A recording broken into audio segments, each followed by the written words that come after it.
get really loud. Band gets going. That's fun.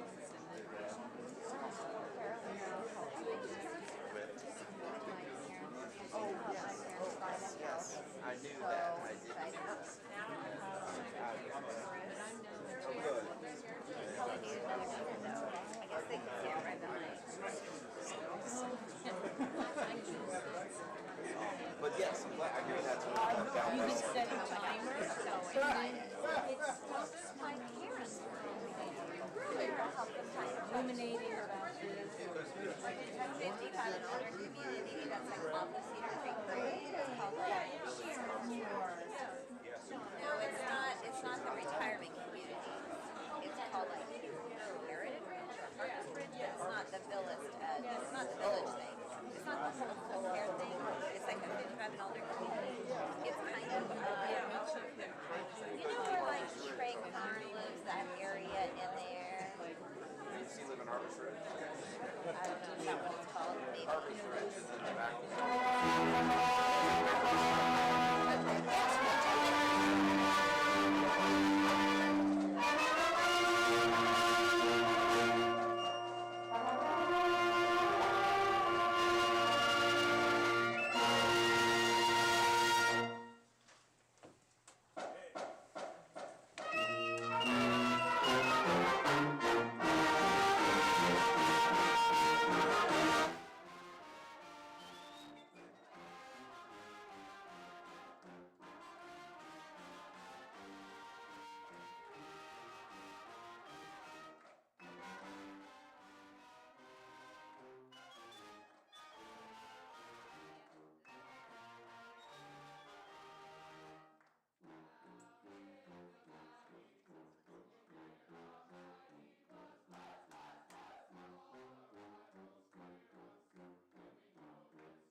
It is an honor and a pleasure to welcome you to our Founders Day celebration, the 150th birthday of Shenandoah University.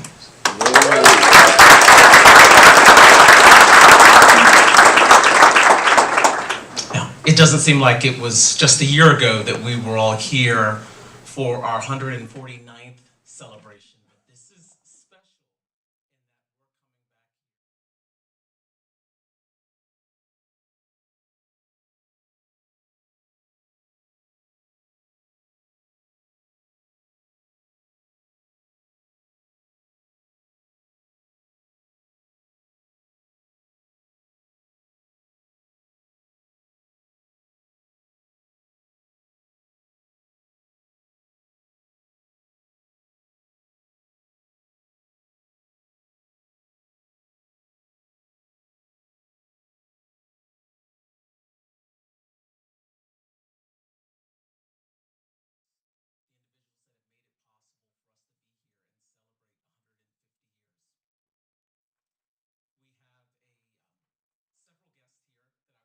To introduce who will be a part of this afternoon's ceremony.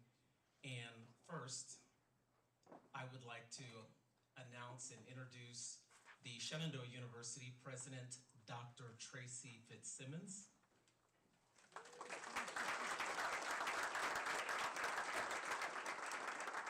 The Director of Shenandoah University, McCormick Civil War Institute and Professor of History, Jonathan Noyalis.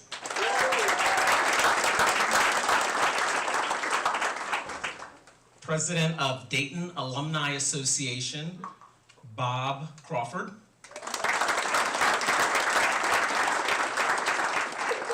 Members of City Council, Mayor Les Veach. Councilman Corey Sullivan. And Councilman John Fox. I'd also like to recognize the Shenandoah University Board of Trustees, the Alumni Association Board of Directors, Claire and Wilbur Dove, class of 1959.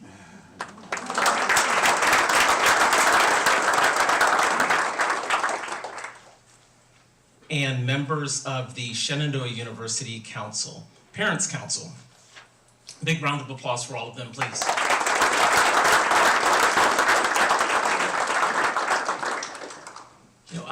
A couple points that I'd just like to share or mention as we get into this celebration. I took some time to go into the book that was given to me and that many of you all are familiar with, The Impossible Task. And in looking at that book, there was a page there where they're celebrating and looking back at their 100-year celebration, which was in 1975, and you're looking at pictures and you're thinking, wow, we're 50 years past that point. And you think about the milestones and the achievements that they were celebrating at that time. So it's special that fast forward 50 years, here we are celebrating our 150th year as a university. And so that was one point that I wanted to bring up. And number two is, it was less than a month ago, last week of January, in the Winchester Star, our area, and the headline read, Winchester area, fastest growing area for the 4th year in a row. And why that is significant is because in 1960 or 1955, 70 years before, that wasn't the story for this area. And that in the book, The Impossible Task, it mentions and it goes to read that this area was on the verge of, it wasn't a collapse, but a very difficult, challenging time for this area. And it was the business leaders of this community that identified that something needed to be done, and that the greatest asset that we had as a community was being exported out, and that asset was young adults. And so as a result, Shenandoah University, many of you all know our history, was brought here. And so for us to be able to celebrate our 150 years, as well as celebrate the growth of this community and to know that we went from an area that was on the verge of collapse and an area that was very challenged to now being the fastest growing region in the Commonwealth of Virginia. We owe an incredible debt of gratitude to individuals like James Wilkins, who was instrumental in bringing us to this place. And what I've learned just in reading through the books and meeting the individuals here, I realized that we have had some incredible leaders that have made it possible for us to be who we are as a university. So as we go into our ceremony, recognize, yes, we're celebrating our 150 years. We're also recognizing founders and those individuals that made incredible sacrifices for us to be here today. And it is my pleasure and honor to bring to you one of those leaders, our 16th university president. She came in as president in 2008. And someone that doesn't need an introduction, but recognizing the relationship that she has with students, faculty, staff, community leaders, so well respected, and even amongst her peers, someone that is sought after for her knowledge, wisdom, and has helped us as a university navigate so many challenges and has got us to this place. If you would please, a big round of applause for Dr. Tracy Fitzsimmons.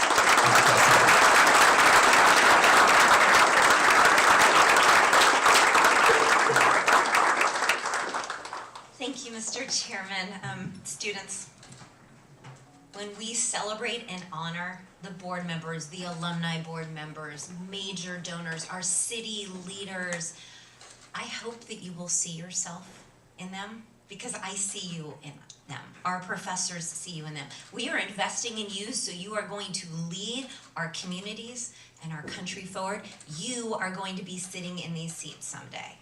So if you think about it, when Mr. Dove graduated from Shenandoah, right, when he was you, Shenandoah was celebrating, I think I've done my math right, our 84th anniversary. And here he is today, right in the front row, having made, he and his wife, the largest gift to Shenandoah that we've ever received in our history, a $20 million gift this past year. He was you when we were celebrating our 84th, right? And so many folks here. So our mayor, his son graduated from Shenandoah and just got his naval commission. So his son's just a little bit ahead of you, moving forward, taking root as a leader. You are going to be these people. We are investing in you, and we believe that you will be Shenandoah's future, but you are going to be our community's future. So yes, we founded in 1875. You're going to hear that history from Professor Noyalis in just a moment. But what I want you to know is we were founded and we did well, and then we faltered. And honestly, in 1959, Wilbur, when you graduated, we were going down as an institution. And if it wasn't for visionary, bold leaders who plucked us out of Dayton and brought us here to Winchester in 1960, led by the local Chamber of Commerce members, including Mr. Wilkins Sr. and others, if they hadn't done that, we would have not only been going down, we would have gone down. And so when you have that moment of faltering, students, that every single one of us have had, there's the going down and over the cliff and be done moment, but there's the you can rise, we can rise. So when we talk about we are the big little university rising, and we are doing better than so many other institutions right now, there aren't a lot that can say they're financially stable and they are growing in terms of enrollment reputation like Shenandoah. For the ones that are in a bad moment, what I say to my colleagues is you can be reborn as an institution. You can find a way, but you've got to make bold choices. We have to do that in our personal lives, and it's what my colleague institutions need to do. It's what Shenandoah did. And so at the moment of faltering and weakness, there is a bold choice that can help lead us all forward, and Shenandoah took it. So our founders had a vision, and it is a vision that we have continued with. So if you think about what Shenandoah is our heart, Bob Crawford will tell you probably about the heart of Shenandoah, what it was like when he was here. That heart still exists even as we grow. Yes, we've had milestones, and it's everything from the nursing program having 100% pass rate to physician assistant studies and music theater. Do you know what's harder to get into them than places like Harvard? That's how wildly competitive they are. To our business school having a coveted accreditation. To arts and sciences growing here when it's going downwards at other institutions, it is yet the strongest here. We have faculty members who are nominated for a Grammy Award. The list goes on and on and on. So what will Shenandoah look like in the future? That's what we're going to talk about this spring. As we revamp our strategic plan, we are waiting to hear from all of you, the students, faculty, and staff. There's been a survey that went out. We need to hear your input. And as we gather that, the board will take your input and create a revamped vision going forward. It's not going to be wildly different. Why would we rock the boat when it's going so well? But we know that there are pockets, pieces on which we can all do better, and so we need your input. On Monday, I went to Valeria. Can you raise your hand? Valeria and Carter sitting next to her are the interns, presidential management interns in our office. We went to Richmond and we received a resolution in honor of Shenandoah in celebration of our 150th from the General Assembly. You should have heard the beautiful things they said about Shenandoah and the rousing round of applause and standing ovation they gave for your institution. Shenandoah would not be here, not only because of the amazing decisions made by leaders that helped us move, that said, let's go. In fact, I think it was James Wilkins Sr., who said, when the bishop said, y'all aren't moving out of Dayton, he said, hell, Bishop, have a little faith. And I like that. I use that. I quote your daddy. But we also needed a place that would receive us, right? You need a visionary push, but you need a pool, and Winchester was that pool. Shenandoah would not be here if it were not for the city of Winchester and its willingness to receive us, to give us the first buildings and the first land. And okay, so we often think about them as our ugliest buildings, like Gregory and Armstrong, but they were our start that made this institution what we all want it to be. Buzzy, I love that as I talk, your head keeps nodding. Thank you, Buzzy. So when we say we are a family, we mean it deeply. We are a family. We are a community that is bound to each other, that is bound to the Northern Valley. And if Winchester and Frederick County are our home, our backyard now extends all the way to Washington with our campuses in Clark County and Loudoun and our deep connections to Northern Virginia.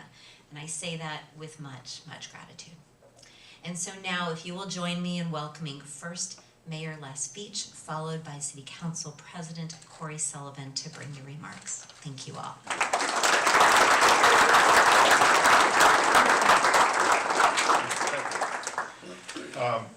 Of course, everybody's heard the name Wilkins, Jimmy Wilkins.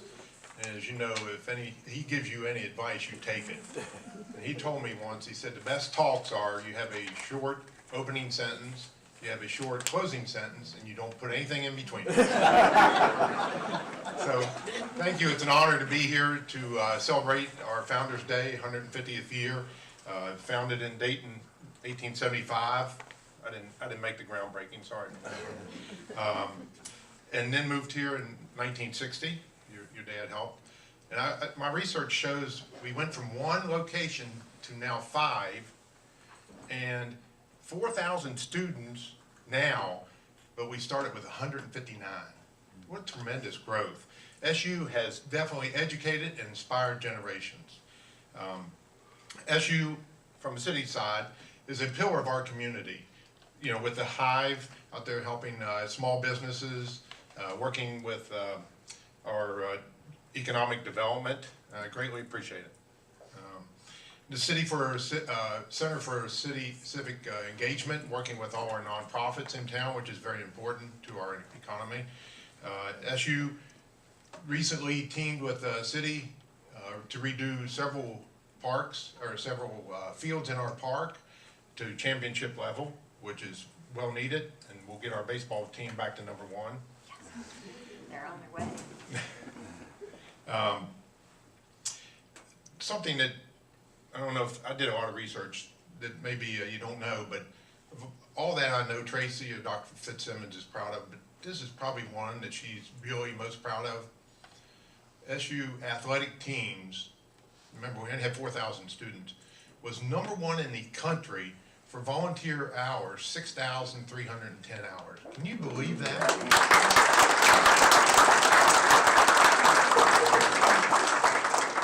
So I want to wish the SU family congratulations on the 150 years, Founders Day, and go Hornets.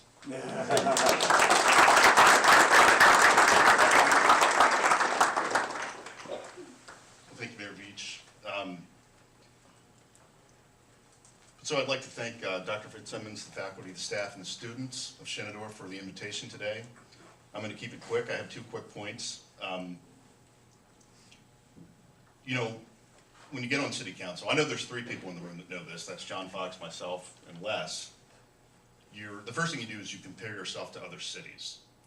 And without a doubt, in Virginia and across the nation, one of the biggest things that becomes apparent is that cities that lack a higher education environment struggle. They struggle to attract workers, they struggle to keep educated people in the community, and they struggle to attract businesses. So if for no other reason, Shenandoah is a huge impact on the community just because of that alone. So we thank you for that. The second one, this is kind of a joke, but kind of not. When you get on city council, obviously you have to be elected. The city of Winchester has 4 wards. Shenandoah University is in the 3rd ward, of which I represent. The first thing that becomes apparent is that there are 900 registered voters on the campus of Shenandoah University that live in the dorms. So believe me, it's going to continue to be important today, tomorrow.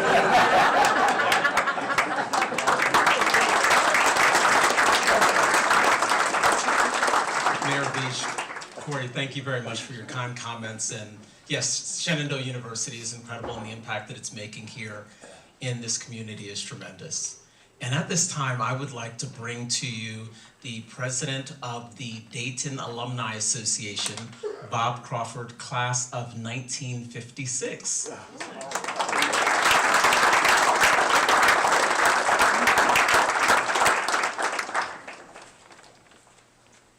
I'm Bob Crawford. I'm president of the Dayton Alumni, of which I think there's around 150 of us left.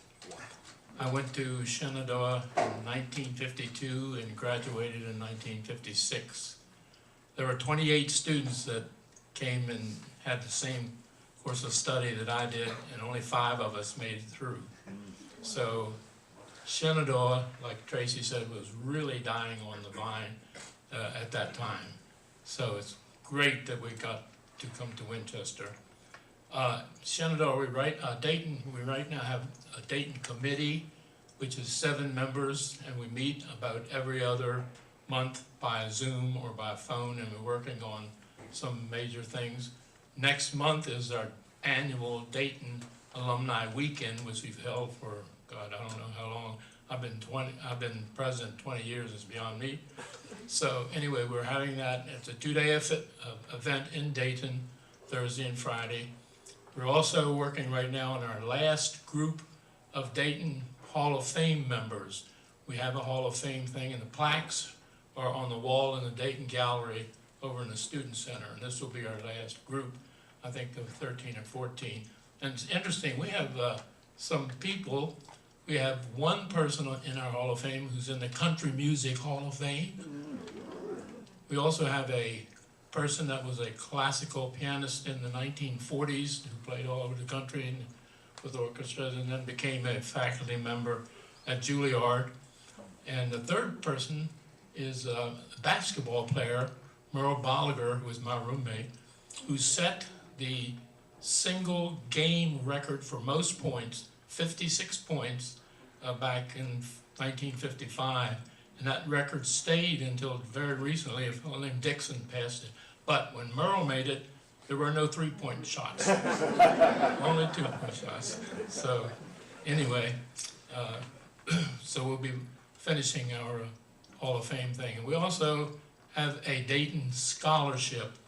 We have now in excess of $100,000, and each year we give a scholarship to a Shenandoah, or sometimes we divide it. So anyway, that's the things that we're working on now. Campus life, for those of you that are students, was entirely different. Everything was a sin.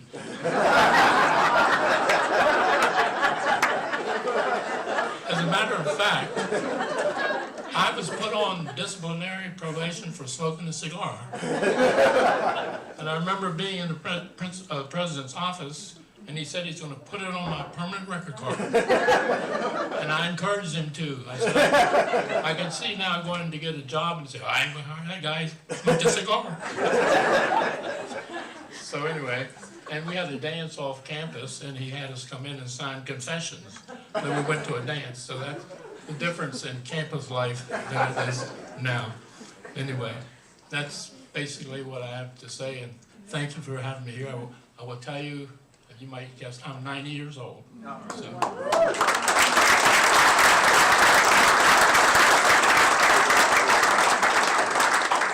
Bob, thank you for your words and for your continued service to the Alumni Association. That is wonderful.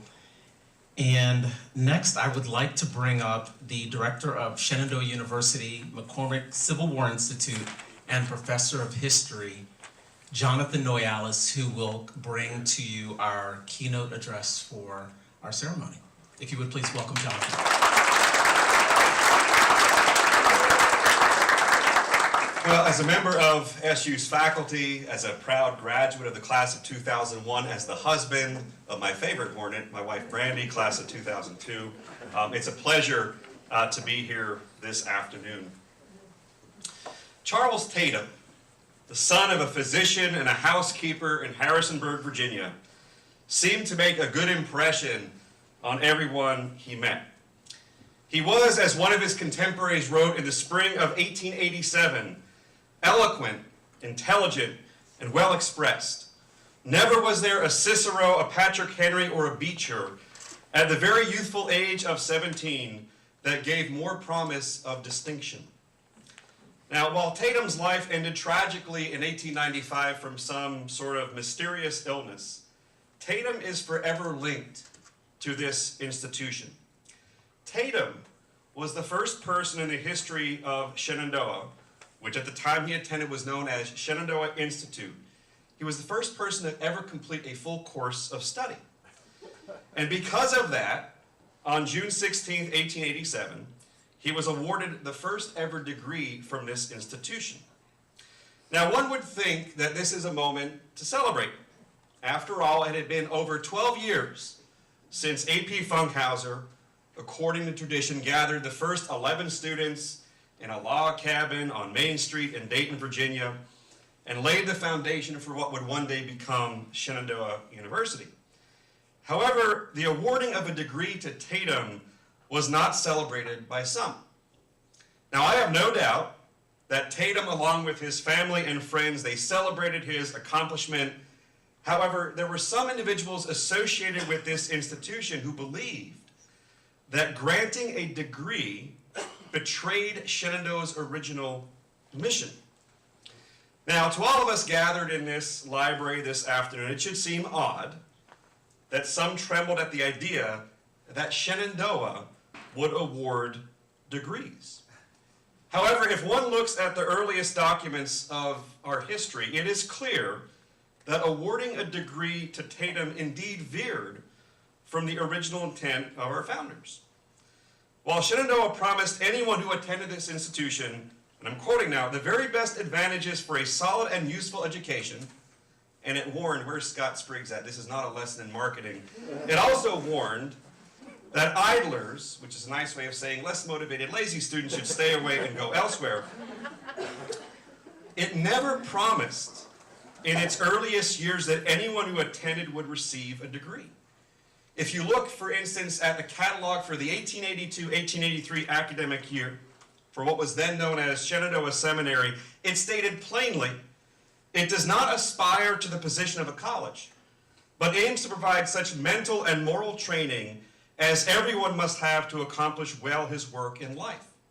So as a historian, it's really interesting to me to look at old catalogs from this institution. So this is from the 1878-79 academic year. And one of the things that Shenandoah always prided itself on was providing a practical education and showing students, if you came here, these are the cool things you would get to use and play with. So from our 78-79 catalog, they're advertising the telegraph and a surveyor's transit. So the question for us, I know I'm making admin nervous, like, what? We weren't supposed to give degrees? So the question for us on this Founders Day, a moment we pause to celebrate Shenandoah's 150th birthday, is how did we get from that moment to where we are today? Well, there are a handful of individuals who played critical roles in guiding Shenandoah to the place we have become, including George Hott, who's on the left side of the screen there, who became principal of Shenandoah in the same year that Charles Tatum received his degree, and he worked diligently to expand the curriculum in areas of practical education. 1887 also brought the arrival of someone I would argue played one of the most significant roles in Shenandoah's transformation. Someone who is connected to this institution for over 6 decades and who was unquestionably beloved by faculty, staff, and students, and that is James H. Rubish. Shenandoah, excluding the 4 years he taught at Kemar College in Hagerstown, Maryland, had been part of Rubish's life since the age of 13, when he studied in Shenandoah's preparatory department to ready himself to study at Otterbein University in Ohio and the Grand Conservatory of Music in New York City.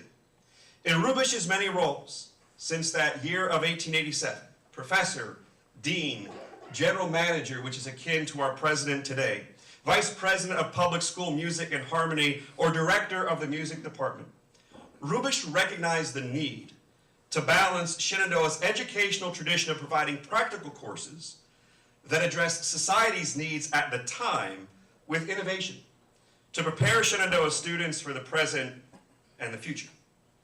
Now, Rubish not only embraced a spirit of educational innovation, one that steadily increased enrollment at the institution, but he navigated Shenandoah through moments of great crisis, including international ones like World War I and the Spanish flu pandemic.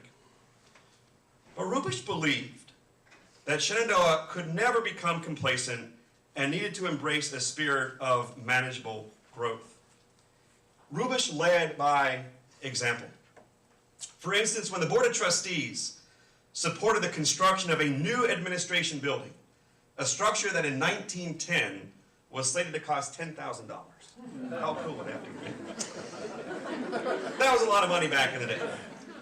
Rubish donated the first $1,500 from his own pocket toward its completion. It is no wonder then that Rubish incessantly received the admiration of faculty, staff, and students. 2 years into his stint as general manager, the students paid tribute by dedicating the 1912 yearbook to him, and it read in part, "Across the human soul flashes 2 rays, hope and despair. In the tumult of these emotions, there are those in life who live through the inspiration of others, and those who are themselves the moving and living manifestation of life in its highest and noblest sense." James Rubish is one of these last. He has shared alike our sorrows and our joys, and by sympathetic aid given to us the talisman of hope, stirred in our hearts the longing for the good, the true, and the beautiful. For James Rubish, then, Shenandoah was not just a place to study, a place of employment, a place to advance one's career up the academic ladder. To Rubish, Shenandoah was home, Shenandoah was family.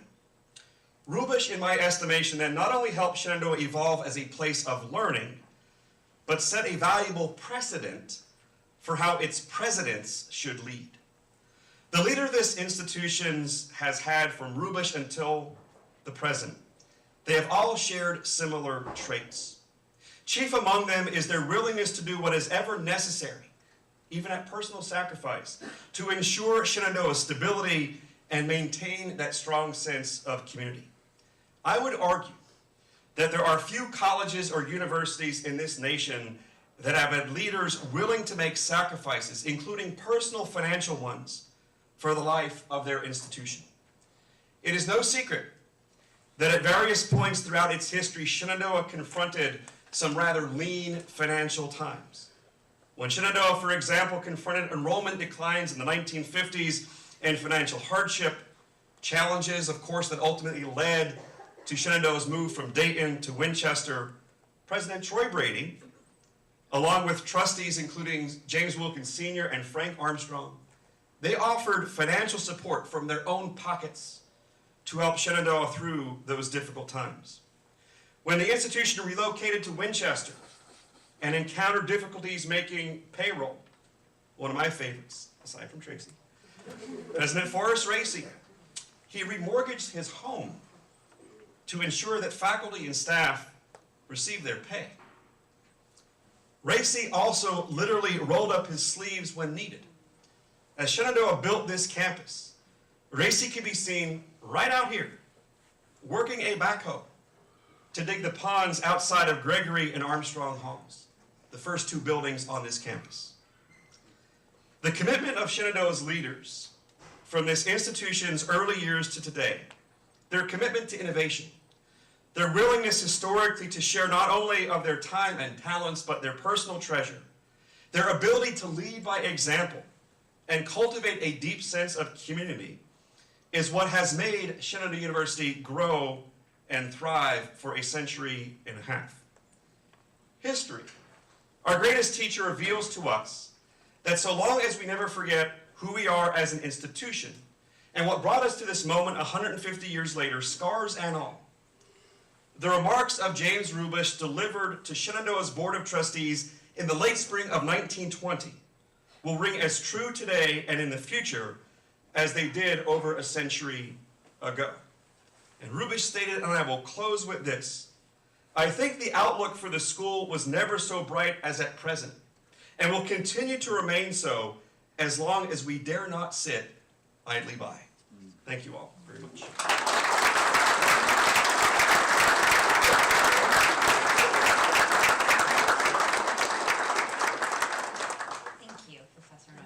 No wonder you have won so many teaching awards. You are truly amazing the way you can connect and tell stories about history. So I would like now to welcome Richie Wilkins to the podium. Richie is a member of our Board of Trustees. He's also part of this amazing Wilkins family that you have heard about. But he also has a big heart for thinking about the next generation. He's got a whole bunch of kids and stepkids, and he's deeply involved in the local community. And he has a special announcement on, in honor of our sesquicentennial. Yeah, thank you, Tracy. And yeah, my name's Richie Wilkins. I think one award that I could be given is I'm going to have 3 students here next year, 3 children. So I could probably get the highest tuition paid. But in addition to that, you've heard James Wilkins mention several times today, was my grandfather, who was one of the founders, thus Founders Day, that helped move the university to Winchester and literally dedicated his life to the college. From that time on, was chaired the board here for 30 years, and on his death left all of his wealth into a trust for the community. There was never anything written on what we needed to do with that, but we all understood the community meant Shenandoah primarily, and that's how we've handled the money. The trustees of that trust are my father, Jimmy Wilkins, and my aunt Donna Wilkins Downing, who's right behind. So, but we do have an announcement to make today, and we're going to do several things that help with the history of the school. One is they've worked with Jonathan Noyalis with the history department, and they are going to do wayside signs. You're going to have 10 wayside signs that will be placed around the campus that we're going to fund. To tell the history of the university and maybe get more people interested in history. So that's the first thing we want to do. And then the second one, we're going to use the film department here at Shenandoah and do a short documentary about the university's history. to kind of tell the story of the humble beginnings to what it has grown to. And so we want to announce those two gifts to fund those two things.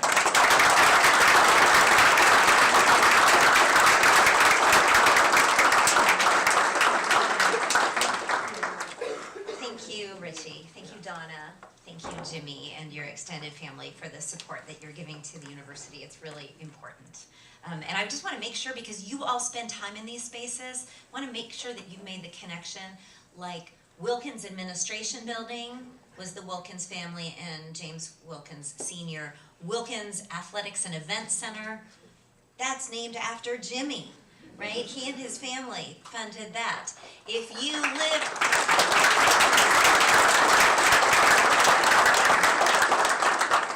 you live or want to live in Ronnie's Roost, this is Ronnie, she's a real person, or in Dove's Nest 1 or Dove's Nest 2, that's Claire and Wilbur. So these are folks who have been deeply connected for so long for Shenandoah. So you think about your name. How could your name be the great name on a building someday? It's not going to be now, but maybe it's 20, 40, or 60 years. You and your family will be able to fund something on your alma mater. So, thank you to the Wilkins Trust and to everyone else. Thank you to all of you for being part of our celebration and sharing your stories.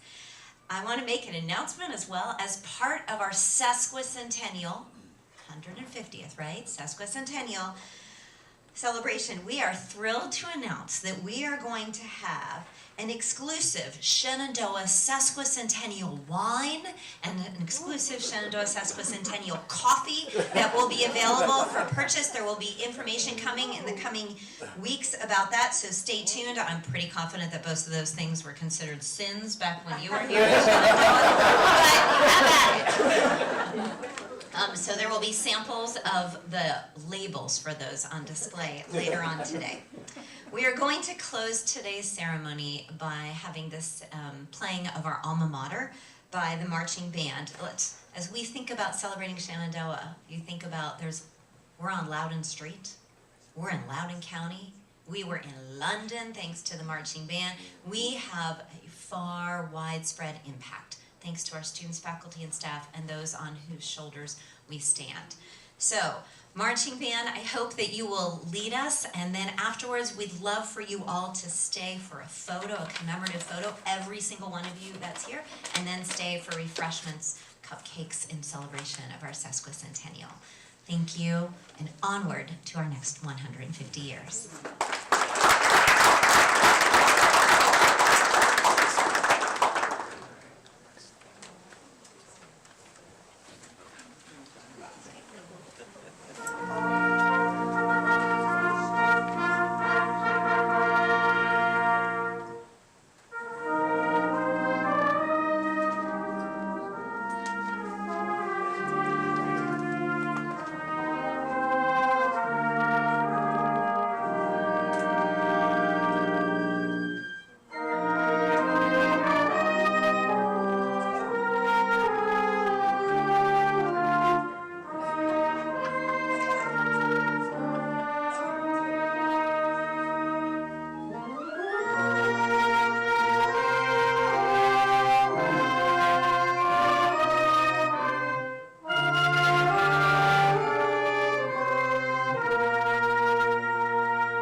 Scott.